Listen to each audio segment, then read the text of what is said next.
Alors, je suis contre les attaques personnelles. Quand on attaque quelqu'un de manière personnelle, c'est qu'on ignore ou on veut ignorer à quelle catégorie cette personne appartient. Et j'ai tendance à minimiser la dimension personnelle, en tout cas dans un premier temps. Qu'une personne appartenant à un certain groupe ait les traits de ce groupe, et que par ailleurs, elle ait des particularités qui lui soient propres, oui. Mais ces particularités, elles ne peuvent apparaître que si on connaît le groupe. Et tant qu'on n'a pas identifié le groupe, on ne peut pas savoir ce qui est spécial à la personne. Et donc on va attribuer à la personne des spécificités qui ne sont pas les siennes. C'est comme dans une soutenance de thèse.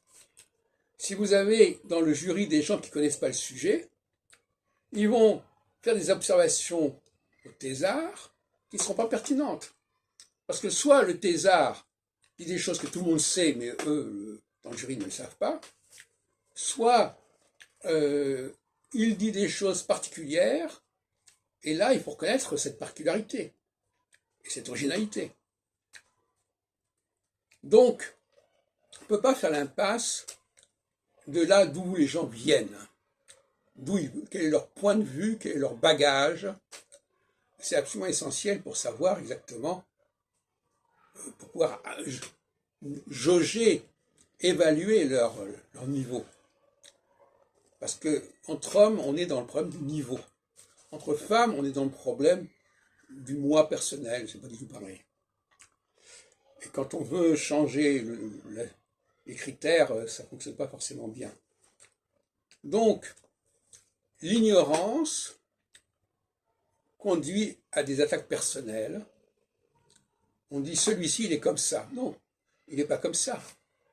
Il est comme il est il est propre au groupe en question.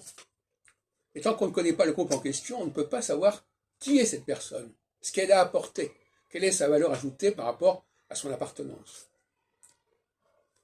Donc, la fameuse formule d'ailleurs de La Fontaine, dans Le Loup et l'Agneau, si ce n'est toi, c'est donc ton frère, c'est pas complètement faux. De la même façon que l'antisémitisme, qui attribue à telle personne tel caractère qui n'est pas propre à cette personne, mais qu'on considère comme propre au monde auquel cette personne appartient, ça c'est mal vécu. En réalité, c'est parfaitement pertinent sur le plan scientifique.